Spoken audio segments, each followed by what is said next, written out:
Okay, how you guys doing today? My name is Mike, I'm a tour guide, and here's the driver, Gino. Everybody say hi to Gino. Hi, Gino. We're going to see a lot of cool animals today. So before I get started with the tour, we have a couple of safe rules to go over. Make sure you just stay in your seats.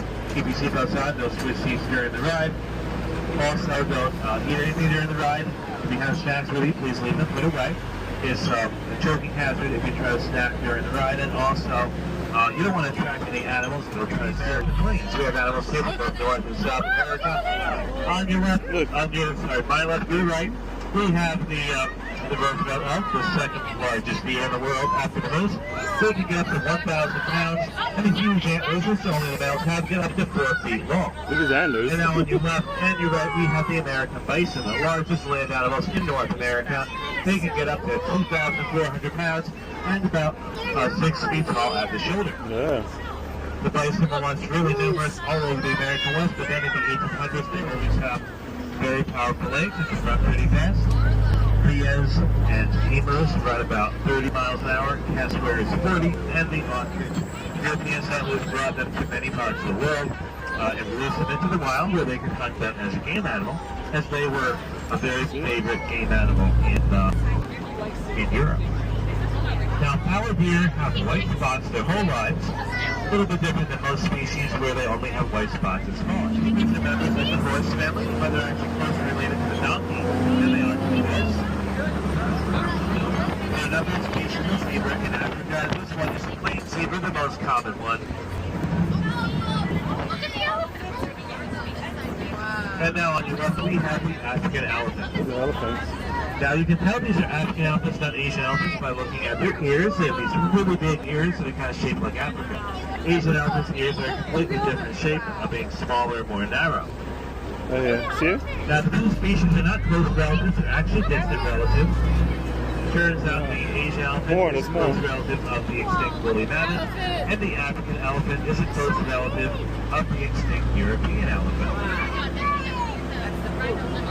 Now the elephant's trunk is an extension of their upper lip and nose combined, and has about 40,000 muscles. These were to pull up grasses and plants. They'll even pull up whole trees by the roots and eat the leaves and roots of those trees. Now we know what the holdup was. The elephant, unfortunately, is now an endangered species. The numbers have been dropping really quickly in recent years.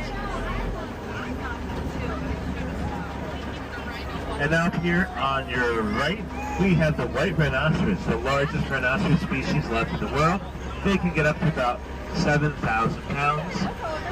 Look at it. Look over here. See the rhino? Now notice the rhino's feet. They have 3 hooves on each foot. They belong to a group of the mammals that have an odd number of hooves.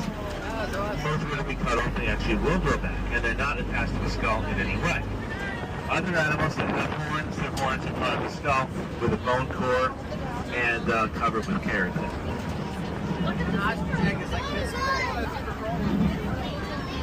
See the zebra?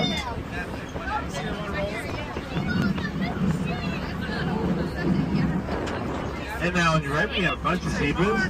Now, if you wonder why do zebras have those stripes, it's not for camouflage, because it doesn't blend in with the background with the grassland, but it does help them to blend in with each other. If a group of zebras stand close together, the stripes will seem to all run together. Makes it hard to tell the outline of any individual animal, or to see where one zebra ends and the next one begins. So that can be confusing for predators. On your right, we also have some water buffalo. Water buffalo are members of the cattle family and the same subfamily as domestic cows and bison, 8 feet tall and 300 pounds. Ostriches have very powerful legs. They can run 45 miles an hour, which makes it the fastest thing on 2 legs and the fastest runner of any bird. That is from a few different antelope subfamilies. Those groups include the horse-like antelopes, deer-like antelopes, and bull-like antelopes. Now this is a member of the deer-like antelope group. They do kind of look like deer. We also have some more back there. Notice the white ring on the rear end. These guys are called ellipsis waterbuck, also known as common waterbuck. The word ellipsis means a ring, so it's referring to that big white ring on the rear end. Ellipsis waterbuck are large deer-like antelope, which get up to about 500 pounds, and they live in the swamps and marshes of Central Africa. On your right, we have the fallow deer. Notice the darker brown The members of this group without the white spots, those are the melanistic fallow deer I mentioned before. Fallow deer are the only deer species found in the wild in Africa, south of the Sahara, but they're not native. They were introduced to South Africa by the British. On your right, we have the Bisa oryx. Bisa oryx belong to the horse-like antelope group, and they're native to Ethiopia, where they live on the plains and grasslands and savannas.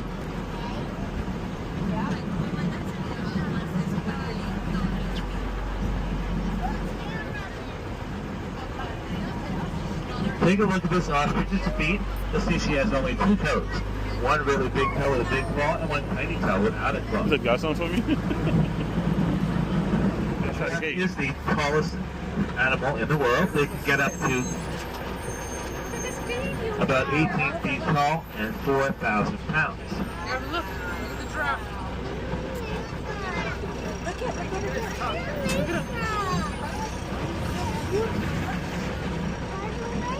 Right there, look. You see him? Now the giraffe uses their height to their advantage. They will eat leaves from very high up in the trees that no other animals are able to reach.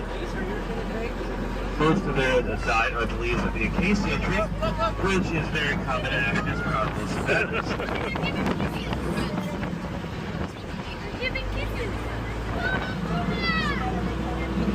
Now the giraffes belong to the same order of animals as the deer, cattle, and antelope, and they have 2 hooves in each foot, just like those animals have.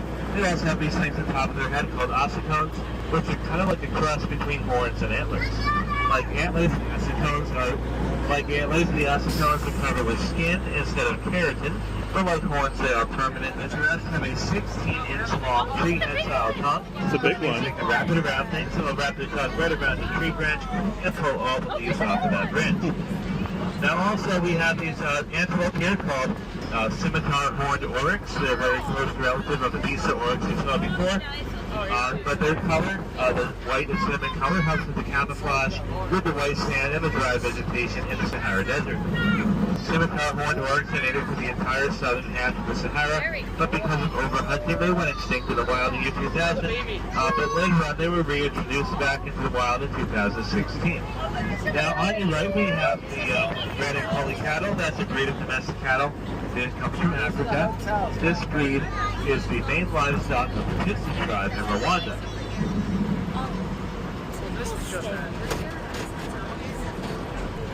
If you want to go on vacation to Africa, but you can't afford it, maybe you can afford a weekend here.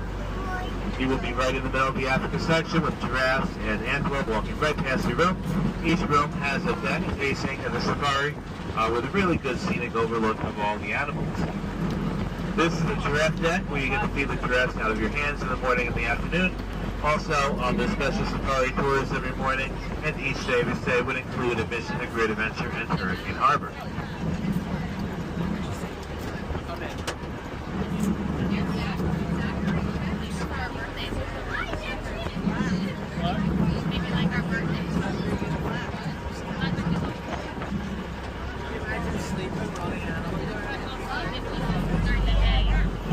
Now, one of the animals can be able to see.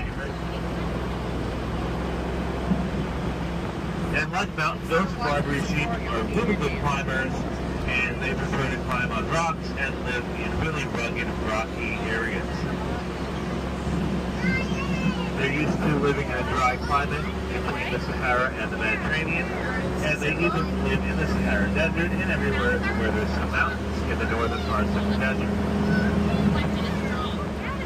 Now we have 3 prides of lions. Now lions is a family group which has an alpha male, some females that are his mates, and then their sons and daughters. Now this pride has 1 alpha male, his 2 wives, and a bunch of their sons. Did you see the lions moving? They haven't had any daughters in a long time, but they had a lot of sons. You'll also see more of their sons in an all-male bachelor pride right up here on your left. Now, bachelor prides do exist in the wild. That's when young male lions leave their parents' pride and go off on their own before they get a chance to find some females to start a family with.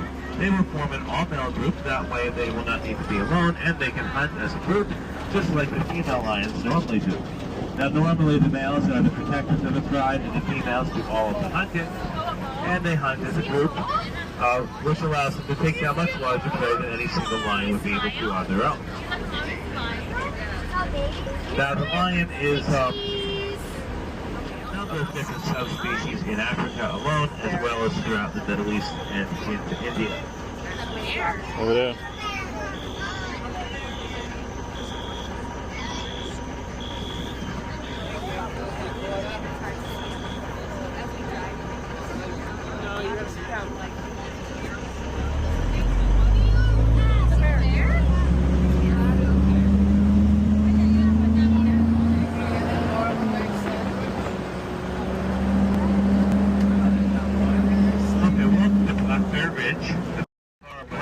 Because that's when the mother bear would be very aggressive and dangerous. Now the black bear is less aggressive than the brown bear, but they still the colors like blonde and cinnamon brown. And cinnamon bears are most common in the southwest. Now welcome back to Africa, and on your left we have two different species of antelope. We have the bongos with the red and white stripes. Those are the heaviest of Africa's forest-dwelling antelope, getting up to about 600 pounds. They're a close relative of the common eland. They are a very close relative of the ellipsis waterbuck you saw before, but much smaller. They very much resemble white-tailed deer in their size, but they are an antelope. As you can see, that male has horns instead of antlers. Now, just like the first relative, the ellipsis waterbuck, red lechwe, are found in the swamps and marshes in Central Africa. They're never found far from the water. A lot of times they'll go into the water to get away from predators, Tibet and Syrian brown bears. Over there. We have European brown bears. They're one of the smaller ones. They get up to about 700 pounds. Kind of halfway between the size of a black bear and a grizzly bear. European brown bears are native to Europe. They used to be found throughout all of Europe. However, back in the last 1,000 years, people have hunted them for extinction. Brown bears are not endangered threat because they're still very common in Russia and a few other Eastern European countries like Finland, Ukraine, and Romania.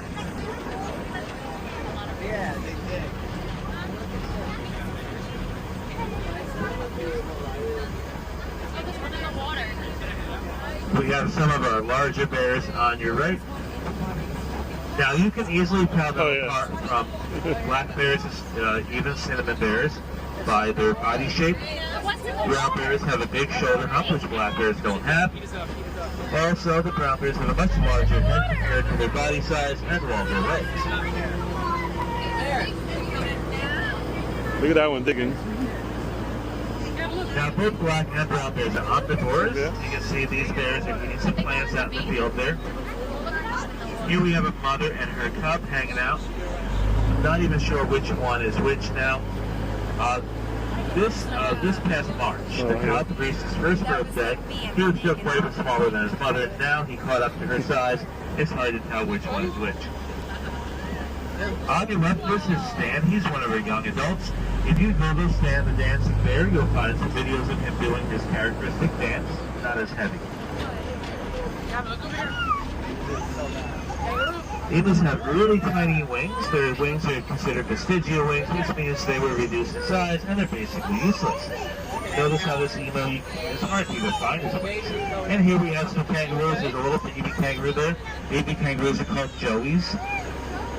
Now the way how it works with the kangaroos being marsupials is their babies are born extremely premature after a pregnancy of only 1 month. Then they climb into the pouch and start nursing and attached to a special nipple for 6 months long. At 6 months old, they'll come out of the pouch for the very first time and learn how to walk and hop. And at that point, they would pretty much be the same stage of development that many lounging around. Lounging So they around. like to lounge around on their own version Over there. of chairs, which they dig. That's why they dig all those little hollows in the ground. Here we have some grazing. Kangaroos are herbivores, so they eat all kinds of plants. Now one thing you'll notice sometimes when they're grazing, that they'll be walking real slow instead of hopping. Their walk is really interesting because they walk on all fives, not fours but fives, because they use their tail as a fifth leg. Oh look, see that? See what she's doing? She's eating European common variety called the golden tabby. Tiger. Both golden tabbies and leucistic white tigers are rare in the wild because they're caused by recessive genes, and those two are rare color varieties that only occur in the Bengal tiger subspecies. Bengal tigers are native to India. They used to be found all over India. Bengals are the second largest subspecies, and Siberians are the largest. Bengals usually get up to about 600 pounds, with both males are close to the size of a male lion, while the Siberian tiger usually gets up to 700 pounds. Now on your right we have 5 young Siberian tigers who are all members of the same litter, which is unusual. Usually a litter of tigers is only about 2 or 3 cubs. And over here on your left is their mother, Nadia. Mommy tiger. She's not with her babies because she prefers to spend a lot of time alone, and also she already did her job of taking care of those babies. They're 3 years old, they're on their own now. Over here we have Nadia's parents. Now Siberian tigers usually get up to about 700 pounds. However, sometimes an unusually large male might get even bigger, and the largest on record was well over 900 pounds.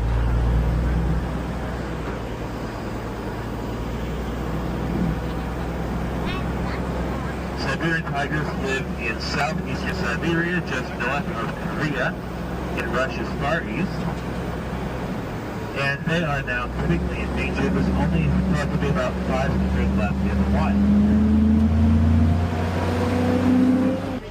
Usually less than 100 pounds. They're very fast. They can run about 50 miles an hour, and they can leap up to 6 or 7 feet high. Black buck are really common in India. They used to be common in Pakistan, but they were hunted for extinction in Pakistan. But people generally don't hunt them in India because they're sacred in Hinduism.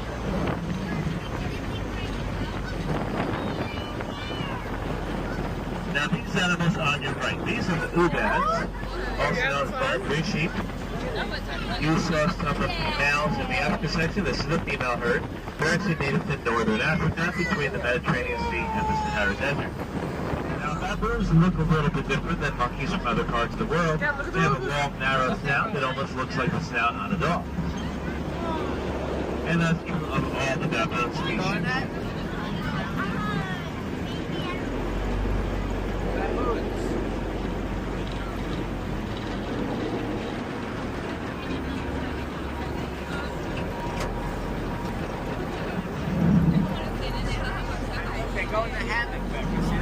Like all monkeys, The Great American Scooter Show. Most of them form a group. Yeah. At least a piece of it. What was. Now, baboons are omnivores. They don't just eat fruits and vegetables, they also eat bugs. And they have been known to hunt small animals like rabbits, rodents, and birds.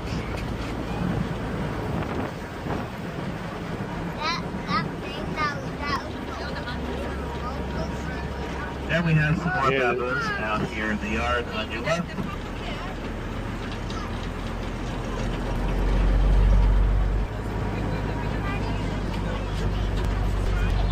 Okay, quiz question for you guys. What are these animals on your right? Do you remember the name? Black buck. Black buck, you're right. Of course, I don't see a single one that's black in this group. Oh, that one, he's starting to turn. 2 points.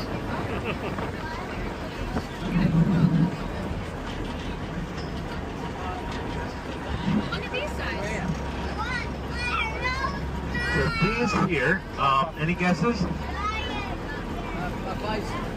they look a lot like a bison, right? You might think they're another species of bison. Well, they're actually yaks. Now, yaks are native to high up in the Himalayan mountains of Tibet, and they have been domesticated. You can tell there are yaks and domestic yaks because of that white spot on the forehead on some of them. That's a marking that's not found in the wild yaks.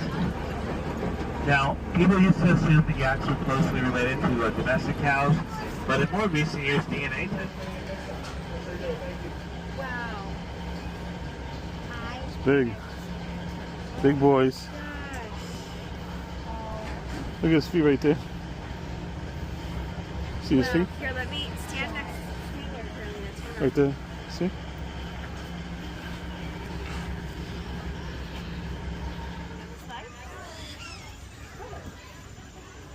Stop, bro.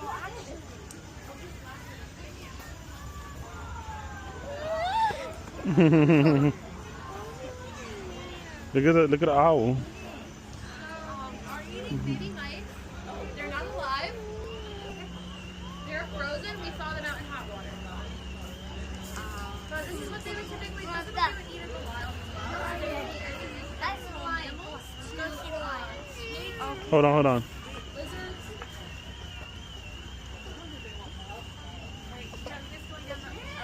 Okay.